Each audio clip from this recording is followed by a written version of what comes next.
வணக்கம். நியூஸ் 7 தமிழ் தொலைக்காட்சியின் எக்ஸ்பிரஸ் செய்திகளுக்கு உங்களை வரவேற்பது வனிதா பரமசிவம் மற்றும் ராஜலட்சுமி கார்த்திக். தொடர்ந்து செய்திகளை பார்க்கலாம். சென்னை அப்போலோ மருத்துவமனையில் சிகிச்சை பெற்று வரும் முதலமைச்சர் ஜெயலலிதா விரைவில் வீடு திரும்புவார். முதலமைச்சருக்கு சிகிச்சை அளித்து வரும் மருத்துவர்கள் குழு தகவல். மருத்துவமனையிலேயே முதலமைச்சர் அலுவல் பணிகளை மேற்கொண்டதாகவும் மருத்துவர்கள் தகவல். காவிரி நதிநீர் பங்கீடு தொடர்பான கூட்டத்தில் தமிழகத்திற்கு சாதகமான முடிவு எடுக்கப்படும். அதிமுக கட்சியின் செய்தி தொடர்பாளர் CR சரஸ்வதி தகவல். மத்திய அமைச்சர் உமா பாரதி தலைமையில் நடைபெற்று வரும் கூட்டத்தில் தமிழக அரசு சார்பாக அமைச்சர் எடப்பாடி பழனிசாமி பங்கேற்பு. ராம்குமார் தந்தை பரமசிவம் தாக்கல் செய்த மனுவை தள்ளுபடி செய்த உச்சநீதிமன்றம். ராம்குமார் பிரேத பரிசோதனையின் போது தங்கள் தரப்பு மருத்துவரை அனுமதிக்க கோரும் பரமசிவம். தனியார் மருத்துவமனைகளை அனுமதித்தால் ஒரு முன்னுதாரணமாக ஆகிவிடும் எனவும் நீதிபதிகள் கருத்து. ராம்குமாரின் உடல் 18ஆம் தேதியிலிருந்து ராயப்பேட்டை அரசு மருத்துவமனையில் வைக்கப்பட்டுள்ளது. சிறையில் பியூஸ் மனோஜ் தாக்கப்பட்டதை உறுதி செய்யும் வகையில் ஜெயிலர் வாக்குமூலம் அளித்துள்ள ஆடியோ வெளியீடு. சிசிடிவி காட்சிகளை கேட்டு ஜெயிலரிடம் பியூஸ் பேசிய போது தாக்கப்பட்டதை அவர் ஒப்புக்கொண்டதாக தகவல். இந்த ஆடியோ தம்மை தாக்கிய காவலர்கள் மீது நடவடிக்கை எடுக்க உதவும் எனவும் பியூஸ் மனோஜ் நம்பிக்கை. கோவையில் கொல்லப்பட்ட இந்து முன்னணி நிர்வாகி சசிகுமாரின் மனைவி தற்கொலைக்கு முயற்சி. தனியார் மருத்துவமனையில் அனுமதிக்கப்பட்டுள்ளவருக்கு தீவிர சிகிச்சை. சசிகுமாரின் படுகொலையால் மன உளைச்சலில் இருந்த யமுனா சாணி பவுடரை குடித்து தற்கொலைக்கு முயன்றுள்ளதாக தகவல். துடியலூர் தனியார் மருத்துவமனையில் யமுனாவுக்கு தீவிர சிகிச்சை. அக்டோபர் 2ஆம் தேதி மௌன விரதம் இருக்கப் போவதாக பாமக நிறுவனர் ராமதாஸ் அறிவிப்பு. மக்களின் நலனுக்காக தமிழகத்தில் மது விலக்கை அமல்படுத்த மௌன விரதம் இருக்கப் போவதாக தகவல்.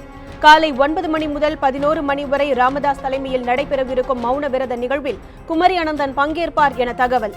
மது அரக்கனை விரட்டியடிக்க வேண்டும் என்று விரும்பும் அரசியல் கட்சிகள், சமூக அமைப்புகள் உடன் பங்கேற்கலாம் எனவும் ராமதாஸ் அழைப்பு.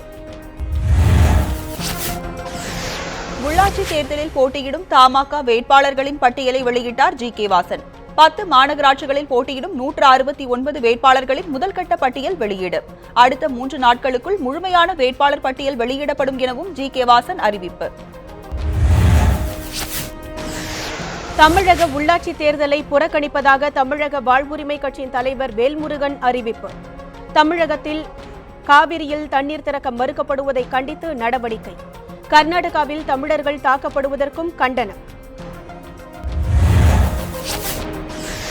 இந்திய கம்யூனிஸ்ட் கட்சியின் மாநில தலைவர் முத்தரசன் தமிழக காங்கிரஸ் கமிட்டி தலைவர் திருநாவுக்கரசர் திடீர் சந்திப்பு. மரியாதை நிமித்தமான சந்திப்பு என இரு கட்சி தலைவர்களும் தகவல். திமுக கூட்டணியில் குறைந்த அளவு சீட் ஒதுக்கப்பட்டதால் காங்கிரஸ் தலைவர் திருநாவுக்கரசர் அதிருப்தியில் உள்ளதாக தகவல். சிவகங்கை கீழடி தொல்லியல் அகழ்வு கல அருங்காட்சியகம் அமைத்திட நிலம் ஒதுக்கீடு செய்ய தமிழக அரசுக்கு வைகோ வலியுறுத்தல். பழந்தமிழர் நாகரிகம், கலை, பண்பாட்டு வாழ்வியல் பறைசாற்ற அருங்காட்சியகம் உதவும் எனவும் வைகோ கருத்து. அகழ்வாய்வு பணிகள் மேற்கொள்ள தொல்லியல் துறைக்கு தேவையான உதவிகளையும் செய்யவும் வைகோ கோரிக்கை. திருவள்ளூர் மாவட்டம் அத்திப்பட்டு அனல்மின் நிலையத்தில் கொதிகலன் பழுது. கொதிகலன் பழுது காரணமாக 210 மெகாவாட் மின் உற்பத்தி பாதிப்பு. கொதிகலன் குழாயை சரி செய்யும் பணியில் மின்வாரிய ஊழியர்கள் தீவிரம். பழுது நீக்கப்பட்டு விரைவில் மின் உற்பத்தி தொடங்கும் எனவும் அதிகாரிகள் நம்பிக்கை. குன்னூரில் உள்ள ரேலியா அணை வறட்சியால் வறண்டு போனதால் கிராம மக்கள் கடும் அவதி. நீண்ட தூரம் வனப்பகுதிக்குள் சென்று எடுத்து வரும் சுகாதாரமற்ற குடிநீரை பருகுவதாகவும் வேதனை. குடிநீர் பிரச்சனையால் பலர் ஊரை காலி செய்து வெளியூர் செல்வதாகவும் தகவல். போதிய குடிநீரை வழங்க தமிழக அரசு நடவடிக்கை எடுக்கவும் மக்கள் கோரிக்கை. உலக இதய தினத்தை முன்னிட்டு புதுச்சேரியில் விழிப்புணர்வு பேரணி. செவிலியர் கல்லூரி மாணவ மாணவிகள் ஏராளமானோர் பங்கேற்பு. இதயத்தை பாதுகாப்பது தொடர்பாக பொதுமக்களுக்கு விழிப்புணர்வை ஏற்படுத்திய மாணவர்கள். கோவில்பட்டியில் இரவு நேரங்களில் பெண் வேடமணிந்து கைவரிசை. லாரி ஓட்டுநர்களிடம் பணம் பறிக்கும் கும்பலின் தலைவன் கைது. கூட்டாளிகள் 3 பேருக்கு போலீசார் வலைவீச்சு. தேசிய உணவு பாதுகாப்பு சட்டத்தை அமல்படுத்தாததன் எதிரொலி. தமிழகத்திற்கான உணவுப் பொருள் மானியங்களை குறைக்க மத்திய அமைச்சரவை ஒப்புதல். குறைந்தபட்ச ஆதரவு விலையிலேயே அரிசி கோதுமையை வழங்க மத்திய அரசு முடிவு. ஆதரவு விலையில் 1 கிலோ அரிசி 22 ரூபாய் 54 காசுகளுக்கும் கோதுமை 15 ரூபாய் 25 காசுகளுக்கும் வழங்கப்படும் என தகவல். குறிஞ்சிப்பாடி வட்டாட்சியர் அலுவலகத்தில் ஆதார் அட்டை எடுக்க குவிந்த பொதுமக்கள். கூட்டம் கூடியதால் அலுவலக கதவை பூட்டிய ஊழியர்கள். ஊழியர்களுடன் பொதுமக்கள் வாக்குவாதம் செய்ததால் பரபரப்பு. மதுரை மாநகராட்சி தேர்தலில் திமுக சார்பில் போட்டியிடும் வேட்பாளர்களின் பட்டியல் வெளியீடு. மதுரை மாநகராட்சியில் மொத்தம் உள்ள 100 வார்டுகளில் 88 இடங்களில் போட்டியிடுகிறது திமுக. திமுக கூட்டணியில் உள்ள காங்கிரஸ் கட்சிக்கு மதுரை மாநகராட்சியில் 7 வார்டுகள் ஒதுக்கீடு. மனிதநேய மக்கள் கட்சிக்கு 2 வார்டுகளும் இந்தியன் யூனியன் முஸ்லிம் லீகிற்கு 1 வார்டும் ஒதுக்கீடு. மதுரை மாநகராட்சியில் 17வது 65வது வார்டில் போட்டியிடும் வேட்பாளர்களின் பெயர் பின்னர் அறிவிக்கப்படும் என திமுக தகவல். பாலிவுட் திரைப்படங்களில் பாடல்களில் மட்டும் பெண்களை வணிக பொருளாக பயன்படுத்துவதாக பிரபல நடிகை ஜூஹி சாவ்லா குற்றச்சாட்டு. நாகரிகமற்ற வார்த்தைகளை கொண்ட சில பாடல்களில் தான் வேண்டா வெறுப்பாக நடித்ததாகவும் இந்த நிலை மாற வேண்டும் எனவும் ஜூஹி சாவ்லா வேண்டுகோள்.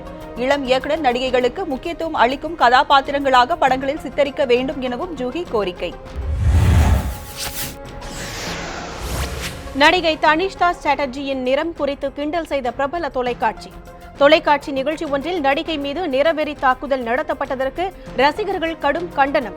ரசிகர்கள் மற்றும் பாலிவுட் நட்சத்திரங்களின் கண்டனங்களை தொடர்ந்து நடிகையிடம் மன்னிப்பு கோரிய தொலைக்காட்சி நிர்வாகம். சொந்த நாட்டிற்குள்ளேயே நிறவெறி தாக்குதலுக்கு உள்ளாவது வேதனைக்குரியது எனவும் தனிஷ்தா கருத்து. பெண் குழந்தைகளின் கல்வி மற்றும் பெண்களின் முன்னேற்றத்திற்காக பாடுபடும் ஸ்மைல் தன்னார்வ தொண்டு நிறுவனம். இந்நிறுவனத்தின் நல்லெண்ண தூதுவராக பாலிவுட் நடிகர் அஜய் தேவ்கான் நியமிப்பு. நடிப்பு, இயக்கம் மற்றும் பட தயாரிப்பில் கவனம் செலுத்தி வந்த தாம் இனி பெண்களின் முன்னேற்றத்திற்காகவும் உழைக்க தயாராக உள்ளதாக அஜய் தேவ்கான் கருத்து. திருட்டு டிவிடியை ஒழிக்க குரல் கொடுத்த விஜய் ரசிகர்களுக்கு நடிகர்கள் தனுஷ் மற்றும் விஷால் பாராட்டு. கடலூர் மாவட்டத்தில் திடீரென பேரணியாக சென்ற விஜய் ரசிகர்கள் திருட்டு விசிடியை தடுக்க கோரி போலீசாரிடம் மனு. சக ரசிகர்களும் திரையரங்குகளில் படங்களை பார்க்க கோரி விஜய் ரசிகர்கள் விழிப்புணர்வு பேரணி. சுந்தர் சி இயக்கவுள்ள சரித்திர படமான சங்கமித்ராவில் பாலிவுட் நடிகை தீபிகா படுகோனை நடிக்க வைக்க முயற்சி. தீபிகாவுடன் சுந்தர் சி பேச்சுவார்த்தையில் ஈடுபட்டு வருவதாகவும் சம்பளமாக பெருந்தொகை பேசப்பட்டு வருவதாகவும் தகவல். மெகா பட்ஜெட்டில் உருவாக உள்ள இப்படத்திற்கு இசையமைப்பாளராக ஏ.ஆர். ரஹ்மான் ஒப்பந்தம். கோடம்பாக்கம் வட்டாரத்தில் தற்போது வைரலாக பரவி வரும் வரலட்சுமி சரத்குமாரின் ட்விட்டர் பதிவு. மறைமுகமாக வரலட்சுமி போட வேண்டிய அவசியம் என்ன என சக நடிகர்கள் கேள்வி. நடிகரின் மேலாளர் வற்புறுத்தலால் காதலை நடிகர் முறித்துக் கொண்டதாக வரலட்சுமி கிண்டல். விஷாலை குறிப்பிடுவதாக கோலிவுட் வட்டாரத்தில் தகவல்.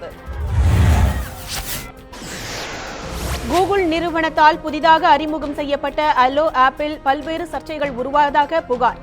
அல்லோ ஆப் வழியாக பயனாளர்கள் பகிரும் குறுஞ்செய்திகளை கூகுள் டேட்டா சென்டர் அனுமதியுடன் யார் வேண்டுமானாலும் படிக்கலாம் என கருத்து. பயனாளர்களின் அந்தரங்கங்களை கூகுள் வெளியிட வாய்ப்பு உள்ளதாகவும் நிபுணர்கள் எச்சரிக்கை. நிபுணர்களின் இந்த தகவலால் அல்லோ ஆப்பை பயனாளர்கள் பயன்படுத்த தயங்குவதாகவும் ஆய்வில் தகவல். இத்துடன் எக்ஸ்பிரஸ் செய்திகள் நிறைவடைகின்றன. தொடர்ந்து இணைந்திருங்கள் நியூஸ் 7 தமிழுடன்.